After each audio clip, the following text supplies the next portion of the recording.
Is the bull market back on or nah? I mean, let's be honest, that's what we're all wondering, so let's talk about it. There's been a lot of chaos in the market, from banks failing to the SEC going after Coinbase, and even good chaos in the Arbitrum releasing their token.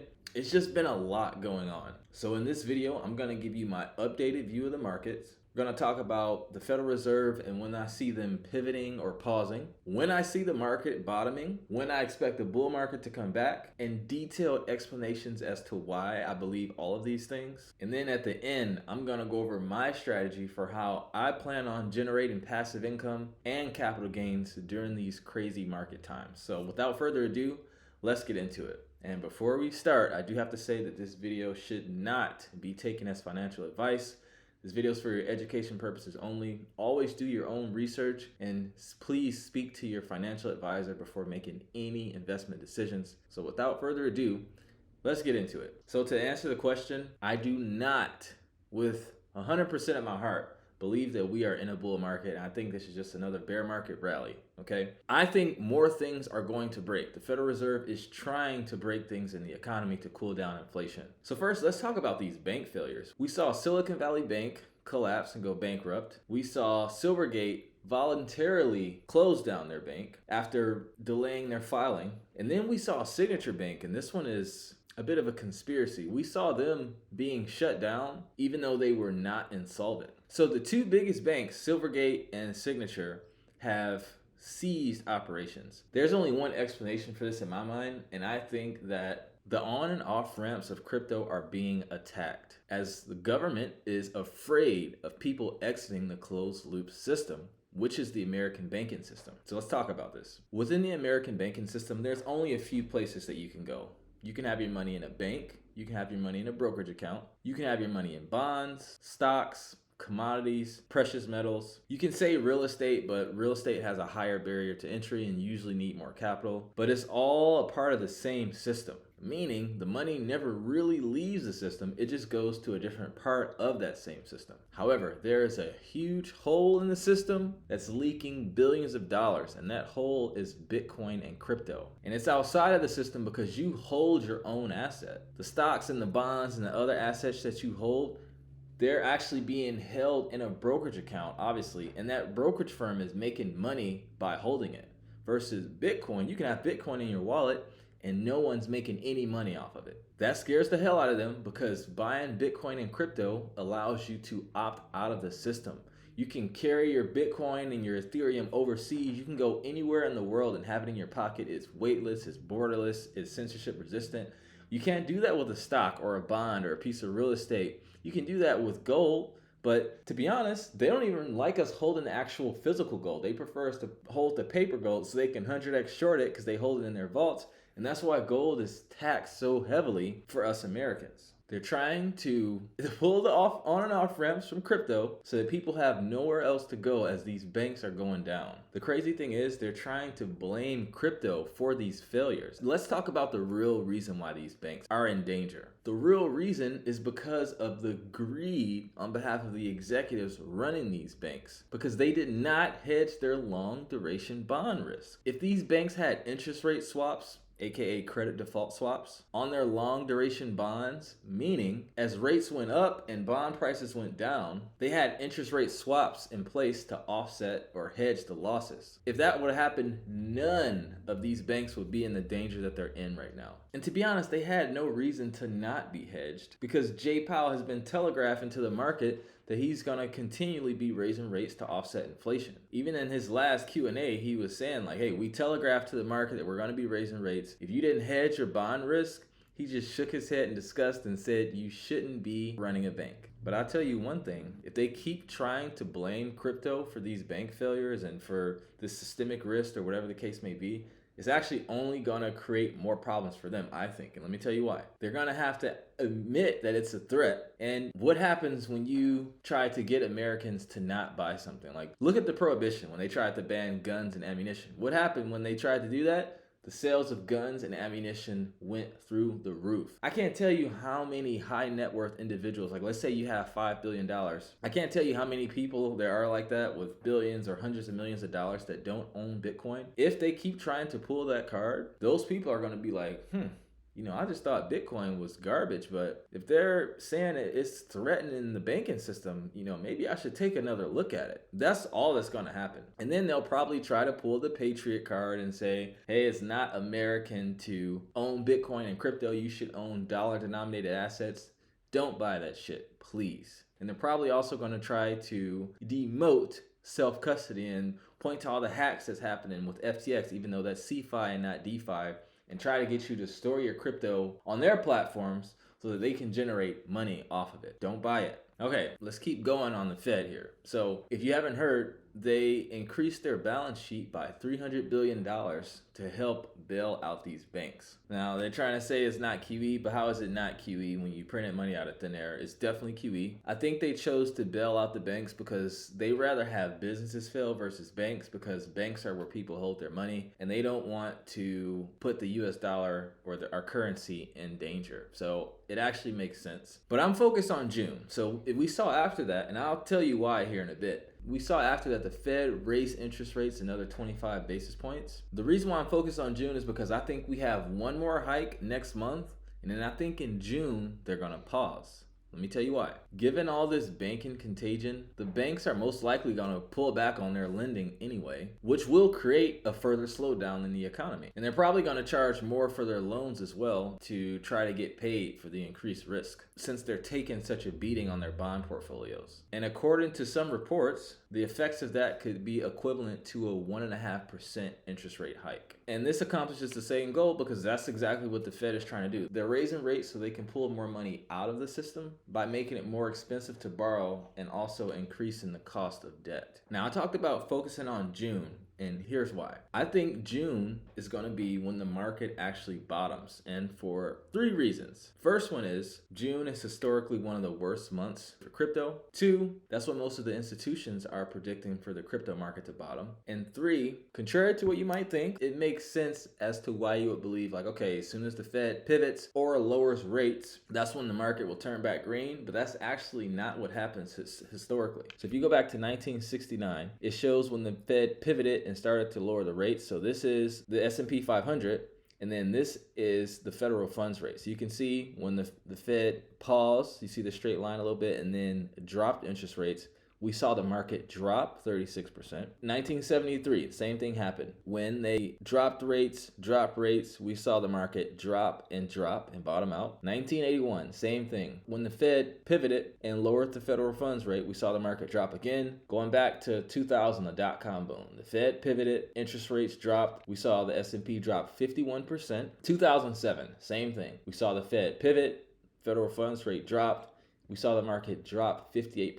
2019, Fed pivoted, dropped the federal funds rate again. We saw the market drop 35%. So what do you think is going to happen in 2023 when we have way more money in the system? And this is like one of the most aggressive rate hikes ever. The market's probably going to drop again. So that's coinciding with everything. And when the market drops, I'm not expecting it to just explode back up, and hit all-time highs. I think we're going to consolidate down there for a while. Again, all markets are fear and greed. Doesn't matter what market. Once that fear sets in, we need to allow time for people to go ahead and start getting greedy again. So we have the market bottoming in June is what I'm predicting. And then I believe that things are going to start turning back green towards the end of the year. We have an election coming up. The powers that be are going to want to get some hype and excitement in the market so they can get reelected. And then by then we would have been in a bear market for 2 years at that point. That's typically how long bear markets last. Okay, so let's look at the S&P. You can see that, we've been in this downtrend and it's been kind of rallying upwards. But if you really look at it, you can see that every time it bounces off our 62 EMA, which is our rolling Fibonacci here, it's been a good time to sell.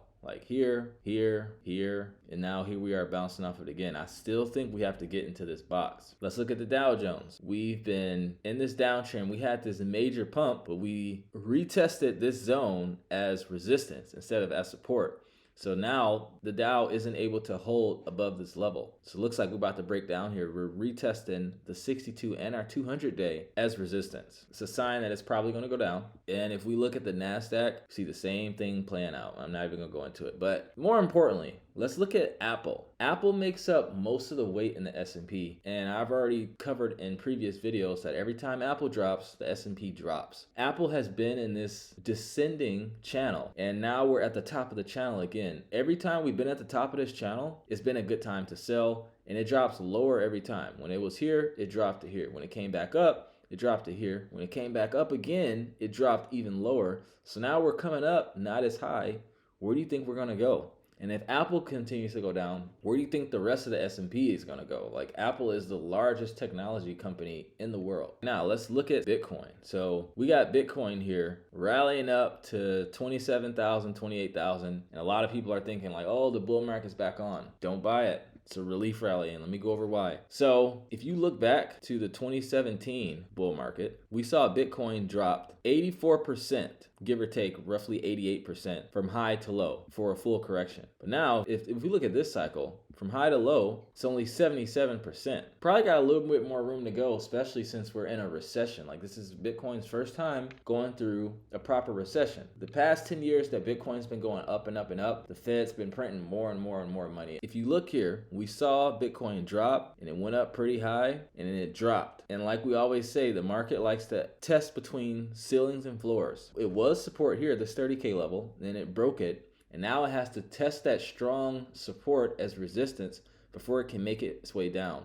And the next level of strong support is at this 12, 13K area. As you can see, we got a touch here, and then some touches here. Everything else is just like no man's land. And then even more reason why I think Bitcoin's gonna drop. This chart shows Bitcoin's market cap dominance against the rest of the crypto market. So while people may think like Bitcoin's back in a bull market, what happened every time Bitcoin dominance got to this area? It was a sell here, it was a sell here, it was a sell here, it was a sell here, it was a sell here. And now that banks are being bailed out and all this carnage is happening and the SEC is coming after Coinbase and crypto's being attacked, oh, the bull market's back on. Like, no, this is a sell, guys. In my opinion. Same thing with Ethereum. We have the Shanghai update going into effect next month where people are finally going to be able to unlock their ETH and sell it.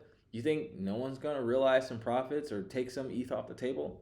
I think people are. Now, let's go over my strategy on how I plan on making passive income during these times and how I plan on making some capital gains, some profits during this. Let's go back to the charts. So I just entered into a short position in Bitcoin at 28 and some change. I'm already in the green a little bit. It's at 27. And I also entered into a short on Ethereum at around 1800. And now I'm a little bit in the green on that as well. The market's probably gonna drop next week if I had to guess, but if not next week, the week after, it doesn't matter. I hope the market delays as long as possible because I'm generating passive income while I'm sitting in this short. Let me show you. So I've made plenty of videos on Radiant. They actually migrated to V2. So when I supply all of these assets here, this is the APR I'm getting paid out. The APR at the top is an asset that I deposited, and this APR is actually in Radiant tokens. And then I'm getting charged 7.6% to borrow Bitcoin, but I'm getting paid 30% APR in Radiant tokens to borrow it. And then same thing here with ETH. I'm getting charged 11%, but I'm making 25% APR to just sit in a short position. And the only way to generate the passive income is I have to provide liquidity in Ethereum and Radiant tokens. But the cool thing is it's 20% ETH and 80% Radiant. So as long as I'm over this threshold, this small little line here, now I get to generate passive income on my deposits. And I literally just entered this position last night and I already have $50 in pending rewards, which I can just zap into this DLP position. And then here's my platform revenue here. So the longer you lock into the DLP, the higher your APR. I chose to lock for 3 months because I feel like it might be a good time to sell in 3 months here. Who knows? Protocols like GMX and Radiant and things you can use during the bear market are usually what does pretty well. Speaking of Radiant, we made so much money on Radiant. I was making videos about this way back here. I bought a lot at 1 cent, rode it up to 55, just taking profits along the way. However, I've sold like 90% of my Radiant and I'll cover why. So If you look at this chart here, like, we talked about ceilings and floors. While it may look like it broke this resistance, it was resistance here, now it turned it into support here. And now this was resistance. It broke this resistance and turned it into support. So it seems. That's why I always like to say, when in doubt, zoom out. If you look at the weekly chart, it may still look like that. Like, oh, it was resistance here, it broke it, turned into support.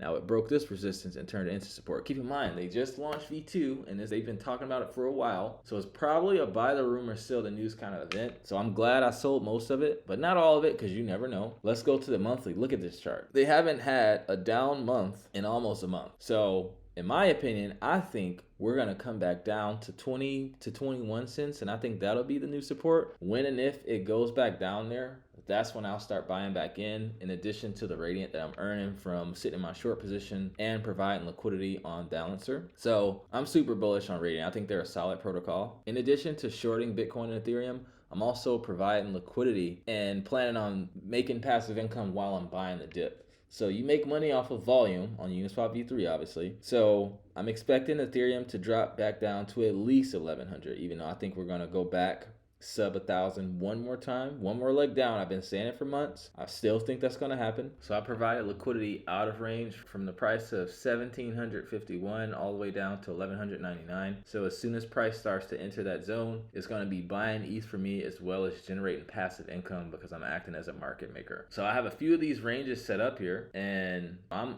perfectly okay with that happening, because ETH at 1,000 or anywhere near that level is a great price to buy ETH, in my opinion. So with that, I would like to conclude this video. Leave some feedback in the comments. Let me know what else you wanted me to cover. What else you want me to make a video on next? Assets you want me to cover? Feedback. Where was I wrong? Where was I right? Talk to me. And if you want to join the Discord where we're making passive income no matter what the market is doing, hit the link in the description to fill out the form to request to join. We're only letting a certain amount of people in. And know what else is slated to launch May 11th of 2023. So be on the lookout for that. With that, I thank you so much for tuning in. I love every single one of you, and I will see you in the next video. Whew.